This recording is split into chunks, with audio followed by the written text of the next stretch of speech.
అందరి ప్రియతమ నాయకుడు ఎన్టీ రామారావు గారు చెన్నైలోనే ఉండి ఒక మహానాయకుడిగా ఎదిగాడు. అక్కడి నుంచి ఆంధ్రప్రదేశ్ రాజకీయాల్లోకి వచ్చి ఒక మహానటుడే కాకుండా మహానాయకుడయ్యాడు. ఆయన ఒకటే ఆలోచించారు, నేను చెన్నైలో ఉన్నాను, ఇన్ని సంవత్సరాలు ఉన్నాను, అక్కడ నీళ్లు లేవు, అలాంటి చెన్నై నగరానికి నీళ్లు ఇవ్వాలని ఆలోచించిన వ్యక్తి నందమూరి తారక రామారావు గారైతే దానికి సహకరించిన వ్యక్తి ఆనాటి ఎంజీఆర్ అని చెప్పి కూడా నేను మీకు తెలియజేస్తున్నా. ఇద్దరు కలిసి ఆ రోజు మీరు చూస్తే చెన్నైకి తెలుగు గంగ ద్వారా నీళ్లు తీసుకొచ్చారు.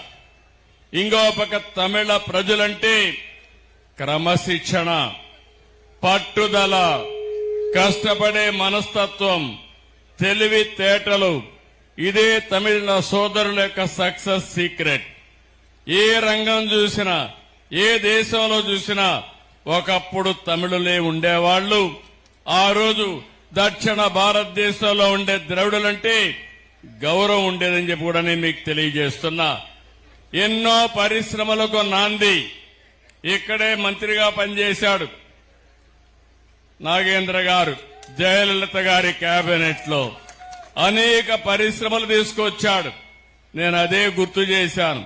ఫాక్స్కాన్ గాని అనేక పరిశ్రమలు తీసుకొచ్చి తమిళనాడులో ఉద్యోగాలు కల్పించిన వ్యక్తి మీ అభ్యర్థి నాగేంద్ర గారు అని చెప్పి నేను మీకు తెలియజేస్తున్నా.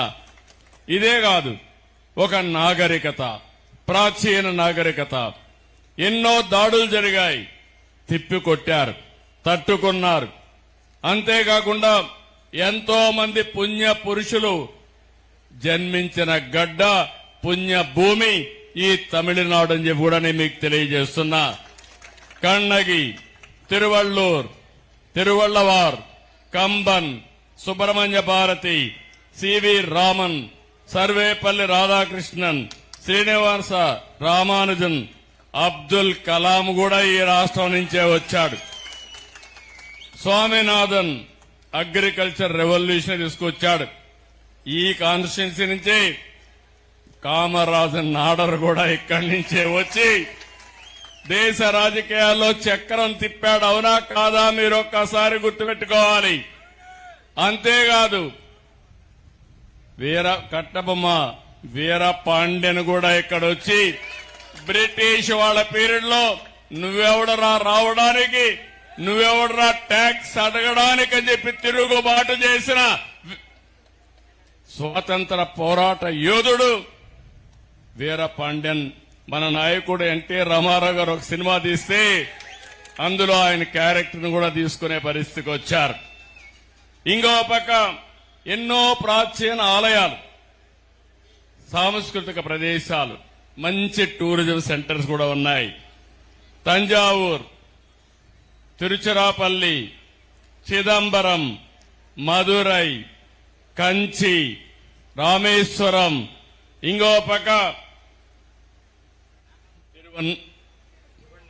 తిరువన్నామలై, ఇలాంటి పవిత్రమైన పుణ్యక్షేత్రాలున్నాయి. అరుణాచల శివుణ్ణి చూసేదానికి తిరువన్నామలకి తెలుగు వాళ్ళందరూ వస్తే పెరుమాళ్ళని చూడడానికి మీరందరూ తిరుపతికి వస్తున్నారు. అది మన ప్రత్యేకత అని చెప్పి కూడా నేను మీకు తెలియజేస్తున్నా. నేను ముందే చెప్పాను, మనందరం ఒకటే. తమిళ్, తెలుగు, కన్నడ, మలయాళ ఈ భాషలు మాట్లాడతాం గాని మన ఆరిజిన్ మాత్రం ద్రవిడ ఆరిజినే. ఈ విషయం మనం గుర్తుపెట్టుకోవాలి. మనమందరం కూడా అన్నదమ్ములమే. అందుకే తెలుగు గాని తమిళియన్స్ గాని నీరు పాలు మారి కలిసిపోతాం, ఒకరికొకరు సహకరించుకుంటాం. కొన్ని లక్షల కుటుంబాలు తమిళనాడులో ఈ రాష్ట్ర అభివృద్ధి కోసం తెలుగు వాళ్ళు కూడా కష్టపడుతున్నారంటే ఇది ఒక చరిత్ర అని చెప్పి కూడా నేను మీకు తెలియజేస్తున్నా. ఇంకో పక్క మీరు ఒక విషయం గుర్తుపెట్టుకో, నాకు కూడా పక్కనే చిత్తూరు, తిరుపతి, ఈ రెండు ప్రాంతాల్లో తమిళ మాట్లాడే వాళ్ళు ఎక్కువగా ఉంటారు. నేను కూడా కుప్పం, నా నియోజకవర్గంలో ఒక పక్క కృష్ణగిరి పక్కనే ఉంటుంది. తెలుగు మాట్లాడేవాళ్ళు, తమిళ్ మాట్లాడేవాళ్ళు ఎక్కువగా ఉంటారు. అలాంటి సంబంధాలుండి ప్రజానీకం అని చెప్పి కూడా నేను మీకు తెలియజేస్తున్నా. నేను ఒకటే ఆలోచిస్తున్నాను. ఈ రోజు మీరందరూ ఒకటే గుర్తుపెట్టుకోవాలి. మీకు ఒక సంస్కృతి ఉంది, మీకు ఒక సాంప్రదాయాలున్నాయి, నిత్య చైతన్యం ఉంది, మీకు మీరే సాటి. ఆ రోజు కాంగ్రెస్ విర్రవీగితే 1967లో దాని మెడలు వంచి ఓడించిన ఘనత తమిళనాడులో ఉండే మీకే దక్కిందని మరొకసారి విజ్ఞప్తి చేస్తున్నాను.